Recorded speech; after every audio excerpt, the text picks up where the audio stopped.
Sign the check, Clara. My Aunt Marian's voice echoed across the Austin cattle auction arena. Beside her, my cousin Beatrice smirked.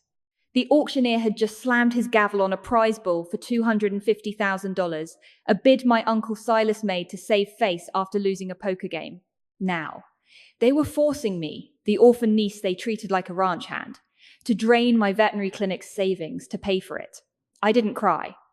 Anger wasn't loud this time. It was clinical. I didn't hesitate. I didn't ask why. I just pulled out my checkbook and uncapped my pen. $250,000. It was every cent I had saved from treating sick livestock across the Texas Hill Country. For 22 years, I had been the silent investor in their version of family, footing the bill with my labor and my dignity. When my parents died, Marian and Silas took me in. They didn't do it out of love. They did it because the community was watching. But behind the gates of the estate, I was the spare. I wore Beatrice's faded hand-me-downs. I was praised only when I saved one of their expensive thoroughbred horses from colic. People might wonder why a competent, independent veterinarian would hand over her life savings to abusive relatives. It's simple. When you are raised in a cage where the bars are woven from obligation and guilt, you learn to survive by appeasing your wardens. You accept the normalized cruelty because fighting back feels like it will cost you your very survival. It's an invisible chain, a learned helplessness that keeps the survivor tied to the abuser long after the physical cage is gone. But signing that check didn't feel like surrender. It felt like paying off a very expensive final invoice. "That's a good girl," Silas muttered, snatching the check from my hand before the ink was even dry. He turned to his wealthy rancher friends, puffing out his chest. "We handle our debts." Beatrice leaned in, her perfume suffocating. "Consider it rent, Clara," she whispered. "For all those years we let you sleep under our roof." I looked at them, studying their smug faces. I realized then that their cruelty wasn't an anomaly. It was their foundation. Wealthy families who build their empires on the backs of others often construct a psychological trap. They normalize exploitation so completely that they genuinely believe they are entitled to your sacrifice. They don't see a person, they see an asset. But an asset can be liquidated. I stood up from the auction bleachers, smoothing the dust off my jeans. I had just purchased my freedom. "The bull is paid for," I said, my voice empty of any affection or panic. "We are entirely square." They weren't shocked by what they'd done. They were going to be shocked that I'd stopped playing along. I turned to walk away, fully intending to leave the auction, the ranch, and my so-called family behind forever. I had made my final transaction. But the universe, it seemed, had a different order in mind. Nobody is leaving. The voice cut through the clamor of the auction house like a cracking whip. The crowd parted instantly. Great-grandmother Eleanor, the 90-year-old matriarch and founder of the entire ranching empire, stood at the top of the bleachers. She hadn't left the main estate in 2 years. Yet here she was, leaning heavily on her silver-tipped cane, her eyes fixed entirely on my Uncle Silas. The silence that fell over the arena was absolute. Silas dropped the check. Marian's jaw unhinged. Beatrice stepped back, suddenly trying to make herself invisible. I stood frozen. Eleanor descended the steps, her gaze cold and piercing. She bypassed her son, her daughter-in-law, and her favored grandchildren, walking straight to me. She looked at the blank space in my checkbook, then down at the piece of paper Silas had dropped in the dirt. $250,000, Eleanor said, her voice carrying easily in the quiet arena. "A debt of honor, Silas. You gamble away our reputation in a card game, bid on a bull to mask your incompetence, and then force the only hard-working person in this bloodline to liquidate her clinic to cover your pride." "Mother, it's not what it looks like," Silas stammered, his face draining of color. Clara volunteered. "I have been watching this family for decades," Eleanor interrupted, striking her cane against the concrete. "I have watched you treat Clara like a servant. I watched you force her to build her veterinary practice from nothing while you handed Beatrice a vice presidency she couldn't spell. And today, you decided to steal her life savings in public." "We took her in!" Marian shrieked, panic breaking through her polished facade. "We gave her a home!" "You gave her a prison," Eleanor snapped. "And you billed her for the privilege. She turned to the auctioneer, who was standing frozen at the podium. "Tear up that check. The estate will cover the bid." Then Eleanor reached into her tailored coat and pulled out a thick, sealed document. "I brought my attorney with me today. I've just filed a new will, effective immediately." Beatrice let out a strangled gasp. Warren, my cousin who had been quietly hiding near the exits, suddenly looked up. "You're cutting us off?" Silas asked, his voice shaking. "I am doing what I should have done 20 years ago," Eleanor said, her tone absolute ice. "The ranch, the brand, the land, and every liquid asset attached to my name. It all goes to Clara." The explosion of protests was immediate, but I didn't hear them. I just looked at Eleanor. This wasn't revenge, it was accounting. The ultimate balance sheet was finally being settled. Back at the main estate, the chaos outside was blocked by thick oak doors. I sat across from Eleanor in her private study. Her attorney, a quiet man named Davis, stood by the window. The sudden inheritance of a billion-dollar cattle empire hadn't broken my composure. My mind was already calculating taxes, operations, and restructuring. But Eleanor wasn't finished. "They will fight you," she said, coughing weakly into a handkerchief. "They will claim undue influence. They will try to destroy your veterinary license. But they will fail, because I have made this bulletproof." "Why now?" I asked, keeping my voice transactional. "You watched them use me for 22 years. What changed today?" Eleanor looked down at her hands. "Because I am dying, Clara. Pancreatic cancer. I have 3 months, perhaps less." Her actions were not a sudden outburst, but the result of decades of internal conflict and observation. She had been trapped between hoping her son would change and the harsh reality of her great-granddaughter being destroyed. The cancer diagnosis was simply the deadline that forced her to act. I processed the information clinically. There was no room for despair, only clarity. But then she slid a manila folder across the desk. And because of what I found buried in our financial ledgers last month, this is the real reason I summoned Davis. I opened the folder. Inside were bank transfers, property deeds, and falsified trust documents. I traced the numbers with my finger. "What is this?"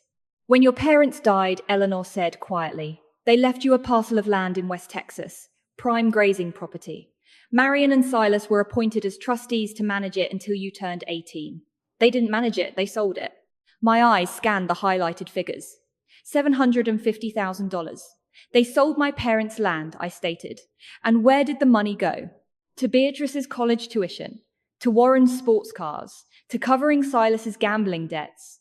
Eleanor tapped the picture of the bull from today's auction. "And this is the final insult. Do you recognize the brand on that bull's flank?" I looked closer at the photograph. The breath stopped in my lungs. "That's my father's brand," I whispered. "Yes," Eleanor confirmed. "That bull is a direct descendant of the bloodline your father spent his life cultivating. Silas knew it. He bought it to humiliate you, and he made you pay for your own stolen legacy." If Eleanor had not intervened, the exploitation would have escalated, turning me into a bottomless ATM until my business and spirit were entirely consumed. The betrayal was a perfectly structured ledger of theft. They hadn't just drained my future, they had pawned my past. "If you hadn't stepped in today," I said, "they would have bankrupted my clinic." "But they didn't," Eleanor said fiercely. "And they never will again. Davis has already filed a civil suit for the misappropriation of your trust. With 22 years of interest, they owe you over $2 million. We are going to bury them." The news of Eleanor's new will hit the Texas agricultural community like a wildfire. Overnight, I went from an invisible large animal vet to the sole heir of the largest ranching empire in the state. My clinic's phone rang constantly with reporters. I didn't answer. I simply continued my scheduled rounds, treating horses and branding cattle. Panic is for the unprepared. I was busy securing my assets. Beatrice, however, could not handle the silence. Deprived of her impending inheritance and desperate to control the narrative, she booked an interview on the most popular agricultural podcast in the Southwest. I listened to the live broadcast while updating medical charts in my office. "Clara manipulated a dying woman," Beatrice declared, her voice dripping with practiced victimhood. "My great-grandmother is clearly not in her right mind. Clara alienated her from the real family. We gave that orphan everything.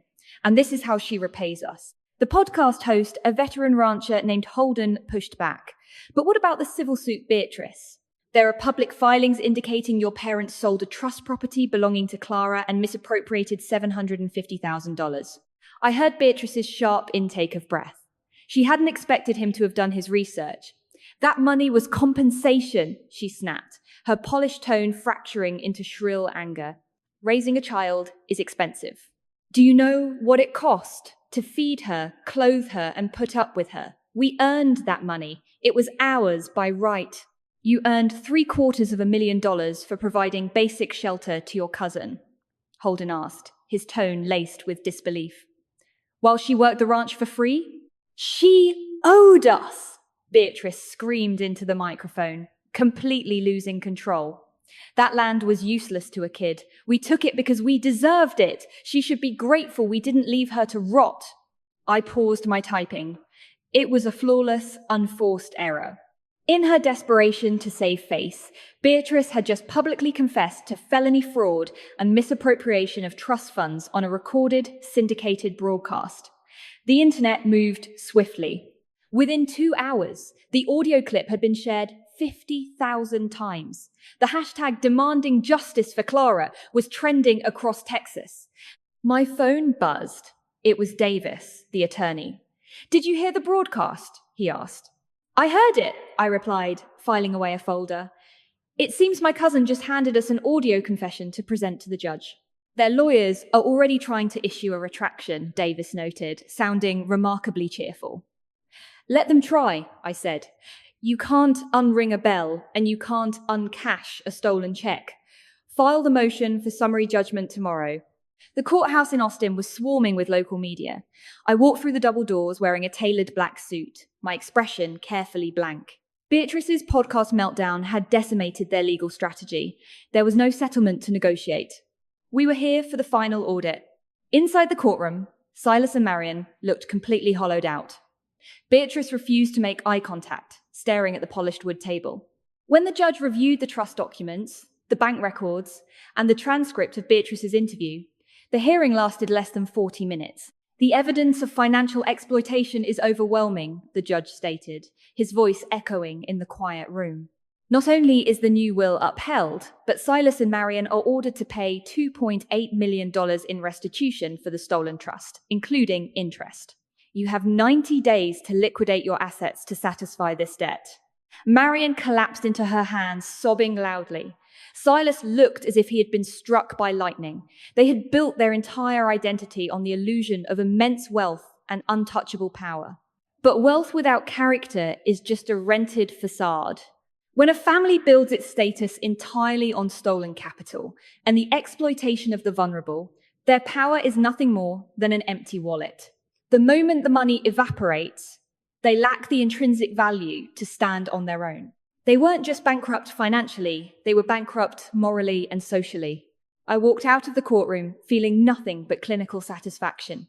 My father's stolen legacy had been quantified, calculated, and reclaimed. Silas and Marion were forced to sell their luxury cars, their vacation homes, and their jewelry just to stay out of federal prison. Beatrice, whose entire social standing relied on her trust fund, found herself unemployable and toxic to her former high society friends. Warren quietly left the state. The power reversal was absolute. They had spent 2 decades making me feel like a burden, a debt they were forced to carry. Now, they were the ones drowning in a debt they could never repay. As I walked down the courthouse steps, a reporter shoved a microphone toward me. Clara, do you have anything to say to your family? I didn't stop walking. They are not my family. They were bad investments, and the accounts are now closed. Eleanor passed away peacefully 2 weeks after the ruling. I stood by her bedside, holding her hand, grateful for the fierce, unyielding justice she had orchestrated in her final days. With the estate fully in my control, I began the real work. Retaliation is merely balancing the books. True justice is what you build with the reclaimed capital. I used the restitution money to establish the Eleanor Foundation, a scholarship program for young, aspiring veterinarians from rural, underprivileged backgrounds. I didn't just want to punish those who stole from me. I wanted to ensure that no other young woman in Texas would ever have to choose between her passion and her survival. This is the justice of the sower. While the vindictive focus only on destroying the past, the architect uses the ashes of betrayal as fertilizer to cultivate the future. I also tracked down every remaining animal from my father's original bloodline, including the bull from the auction, and returned them to the main pastures. I watched them graze one evening from the porch of the main house, the Texas sunset painting the sky in brilliant strokes of gold and violet. People often tell you that family is everything, that blood requires endless forgiveness and infinite second chances. But walking away from toxic relatives is not an act of betrayal. It is a necessary step to protect oneself and find true peace.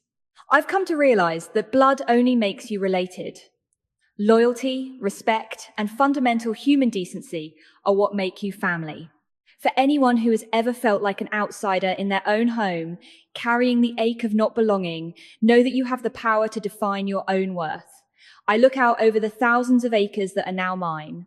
I don't feel anger anymore, and I certainly don't feel the crushing weight of obligation that defined my youth.